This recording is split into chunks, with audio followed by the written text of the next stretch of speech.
Les abeilles, c'est la vie.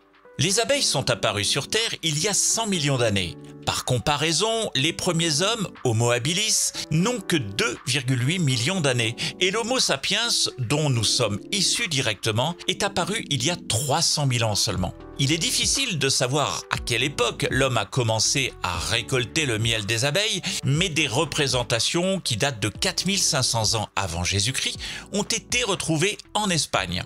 Pendant l'Antiquité, donc juste avant le Moyen-Âge, des pays comme l'Égypte ancienne, la Grèce, Rome ou même la Gaule fabriquaient des ruches pour que les abeilles puissent vivre tranquillement et produire du miel pour la plus grande joie de tous. Hippocrate lui-même utilisait le miel comme remède et déclarait qu'il s'agissait d'un produit favorable à la bonne santé de tous. Donc les abeilles fabriquent du miel pour nourrir leurs larves et la colonie entière, mais également pour survivre elles-mêmes durant l'hiver. L'homme, quant à lui, n'en récupère que le surplus. Ce qu'il faut bien garder en tête, c'est que les abeilles sont primordiales dans notre écosystème, puisqu'elles font partie des insectes pollinisateurs sur notre planète.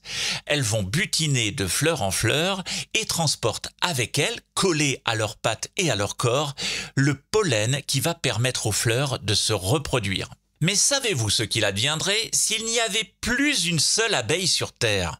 Eh bien, nous pourrions dire adieu à la moitié des fruits que l'on connaît actuellement, sans oublier certains légumes comme les carottes, les melons, les oignons ou même les citrons. Mais c'est également toute la chaîne alimentaire qui serait impactée en cas d'extinction.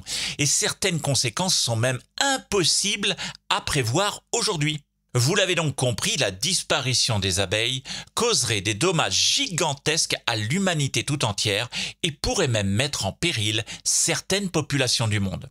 Il faut savoir, avant toute chose, que chaque année, certains apiculteurs perdent jusqu'à 30% de leur colonie d'abeilles, ce qui est absolument catastrophique. Alors, quelles sont les problématiques auxquelles sont confrontées les abeilles aujourd'hui ?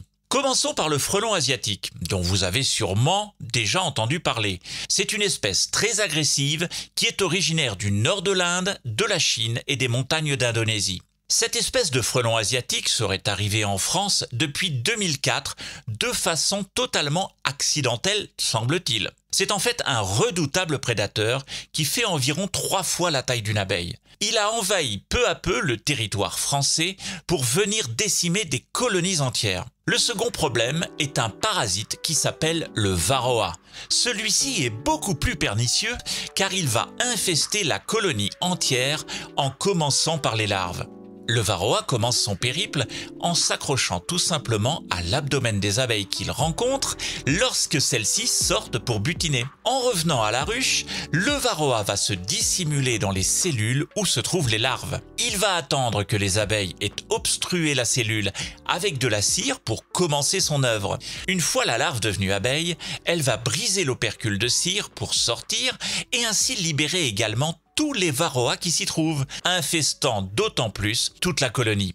Un des autres grands problèmes, ce sont les pesticides utilisés dans l'agroalimentaire et principalement les néonicotinoïdes qui sont depuis des années en ligne de mire des apiculteurs. Ils ont depuis longtemps tiré la sonnette d'alarme. Les néonicotinoïdes sont une classe d'insecticides qui agissent sur le système nerveux central des insectes. Ils sont utilisés principalement en agriculture pour détruire les insectes qui attaquent les cultures. Mais le problème, c'est qu'ils ont aussi un effet dévastateur sur les abeilles, dont le système nerveux finit par être infecté également. Elles sont désorientées et ne retrouvent pas le chemin de la ruche.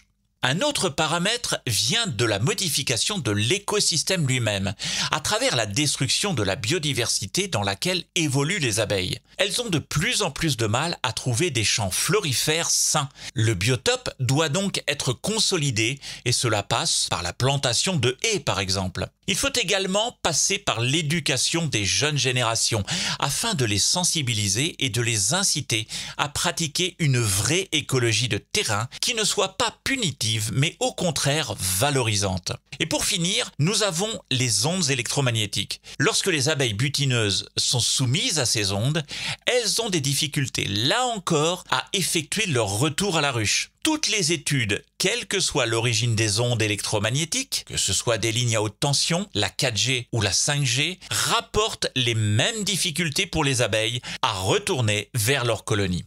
Voici donc 5 facteurs qui font qu'aujourd'hui, l'abeille est menacée d'extinction si rien n'est fait concrètement. Il est temps de prendre conscience que les abeilles sont la clé de voûte de notre sécurité alimentaire. Quelques chiffres sont très parlants. 75% de la production mondiale de nourriture dépend des insectes pollinisateurs. Plus de 70% des plantes sauvages ont besoin de ces insectes pollinisateurs pour se reproduire.